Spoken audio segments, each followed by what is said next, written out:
Late last month, President Biden announced the nomination of Judge Ketanji Brown Jackson to be the next Associate Justice of the Supreme Court.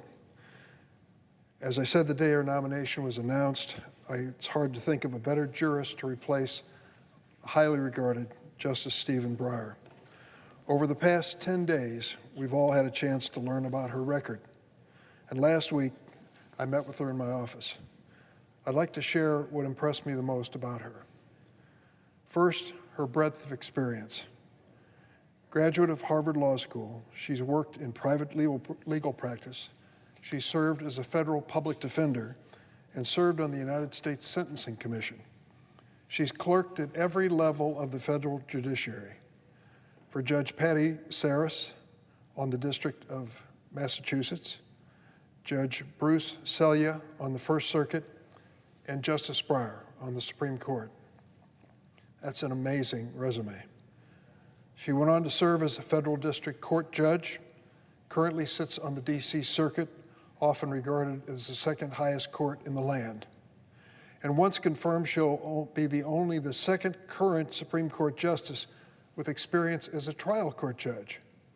That means Judge Jackson will bring to the court insights into the issues confronting the federal district courts every single day.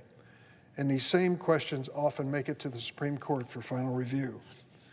Second, I was impressed with her character and temperament. They're unimpeachable.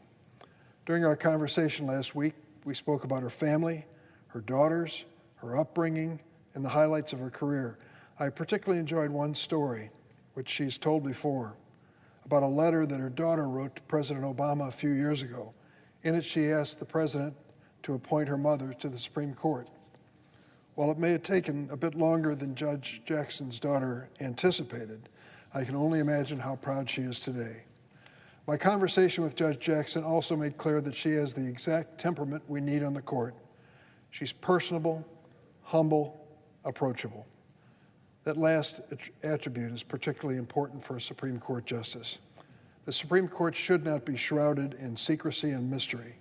Its process and its decisions should be clear and easily understood for the people in the court as well as for the American public.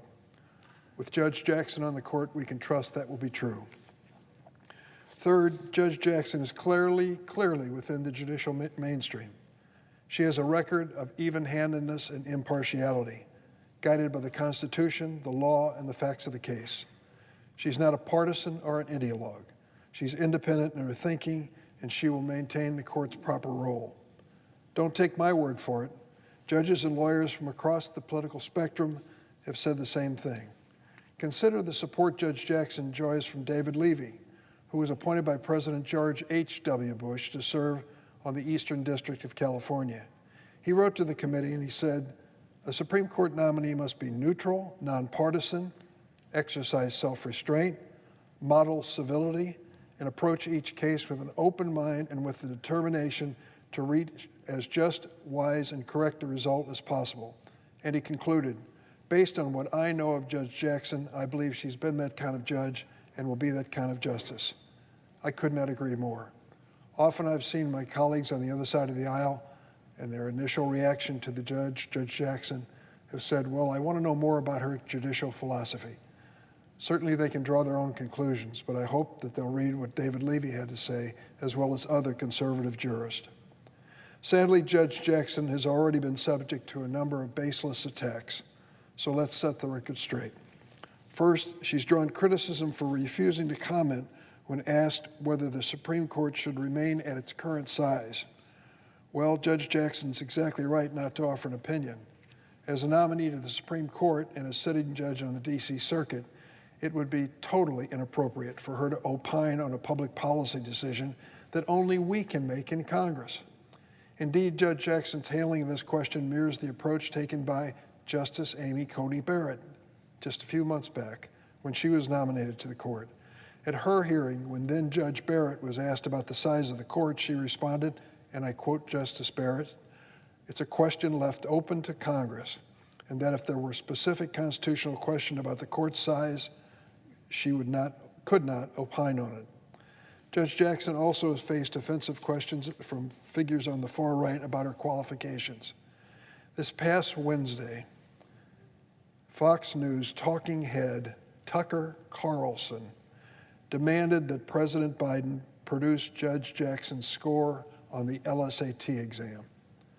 Mr. Carlson said he wanted to see Judge Jackson's LSAT score to gauge if she was, in fact, quote, a once-in-a-generation legal mind. Isn't it interesting that Mr. Tucker Carlson never once asked for LSAT scores of President Trump's nominees to the court, Neil Gorsuch, Brett Kavanaugh, or Amy Coney Barrett? He never once questioned their qualifications to sit on the court or their academic credentials. Let's be clear, Judge Jackson graduated magna cum laude from Harvard University and cum laude from Harvard Law School. Not bad. As an undergrad, she received the Harvard College Scholarship for Academic Achievement. Let me repeat that, academic achievement. And she served as supervising editor on the Harvard Law Review. Mr. Carlson, of course, is notorious for his outrageous comments. I don't expect he's going to offer any apology to Judge Jackson, but I would urge all my Republican colleagues to disavow his remarks and disassociate themselves from the innuendo. We also continue to hear false allegations that Judge Jackson was handpicked by so-called liberal dark money groups. Once again, that claim is completely divorced from reality. The truth is this: President Biden undertook a rigorous process to select Justice Breyer's successor, seeking the advice of a bipartisan group of senators. And after weeks of consideration, he and he alone chose Judge Jackson. President Biden's selection process was deliberative, collaborative, and it took seriously the Senate's advise and consent role. It did not involve dark money groups. I can't help but note the irony of this line of attack coming from the other side of the aisle. After all, it was President Donald Trump who bragged that groups like the Federalist Society and Heritage Foundation actually drove his selection process for the Supreme Court. As a candidate, Trump said, and I quote, "We're going to have great judges, conservative, all picked by the Federalist Society," end of quote. Trump, never at a loss for words, made it very clear where he went to find his nominee. And Don McGahn, the Trump administration's first White House counsel, said about the Federalist Society in judicial selection, quote, "I've been a member of the Federalist Society since law school. Still am. So frankly, it seems like it's been insourced." Insourced was his word. And it's worth adding that Republicans, including Senator McConnell, have blocked every single effort to address the presence of hard money in our political system, dark money in our political system. We should have full disclosure. I support that. We're ready to vote on the floor. The leader on the Republican side resists. Judge Jackson also has faced baseless claims that she's a partisan Democrat just nominated to rubber stamp the Biden agenda. The claims have no basis in fact. She's even-handed and impartial, confirmed by the Senate on a bipartisan basis 3 different times, including last year. If Judge Jackson were such a partisan, why would so many prominent conservatives be supporting her? The short answer is they wouldn't. But she has that support and plenty of it, including from former Republican Speaker of the House Paul Ryan, retired D.C. Circuit Judge Thomas Griffith, a George W. Bush appointee, retired Fourth Circuit Judge Michael Luttig, a George H.W. Bush appointee, Bill Burke, a prominent Republican attorney who worked in the George W. Bush administration, Charles Freed, who served as Solicitor General during the Reagan administration, and many more. These conservative jurists and attorneys have endorsed her precisely because she's independent and fair-minded. She will not rubber stamp any president's agenda. These conservative leaders know that. On the court, Judge Jackson will be faithful to the Constitution and the rule of law. Finally, we hear the false allegation that Judge Jackson will be, quote, soft on crime. Look at her life, look at her record, and at the support she now has from the law enforcement community. As Judge Jackson noted in accepting the president's nomination, she has 2 uncles and a brother who serve as police officers. One of her uncles was chief of police in Miami. On the bench, she's approached each criminal case in a manner that we would ask of every judge. Look at the law, look at the facts. It's not surprising that she's garnered the support of multiple law enforcement groups. This nominee, who is attributed as being soft on crime, has the endorsement of the Fraternal Order of Police. They wrote the following about her. We are reassured that should she be confirmed, she would approach her future cases with an open mind and treat issues related to law enforcement fairly and justly. Wouldn't we all be proud to have that endorsement for our pursuits?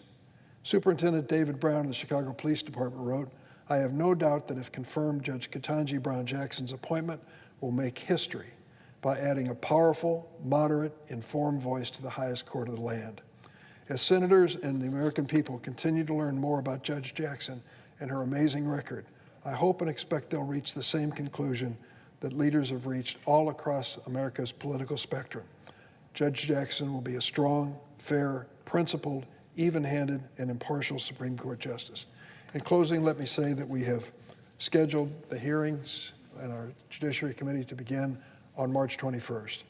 That's 24 days after President Biden announced his nominee. The previous justice nominated for the Supreme Court, Amy Coney Barrett, under President Trump, was brought to the committee for a hearing 16 days. So we are certainly within the window and beyond it in producing Judge Jackson on the 24th day. We are also providing materials that have been requested, including documents from the United States Sentencing Commission, of which Judge Jackson was a member. She will produce 12,000 pages of documents that are going to chronicle what happened in the commission while she was serving. They include minutes and the board's discussions of the important issues that were before us. Lucky for all of us, it is a very transparent agency, and they have lived up to that transparency with this disclosure. In the meantime, the judge is going to do her best to meet with as many senators as possible. She has prioritized those members of the Senate Judiciary Committee on the right and on the left, Democrats and Republicans, as well as other leaders in the United States Senate. She's available, and I'm certain if my colleagues are fair in their appraisal, they'll come to the same conclusion that I've come to. She's an excellent choice to be Justice Breyer's successor on the Supreme Court. I yield the floor.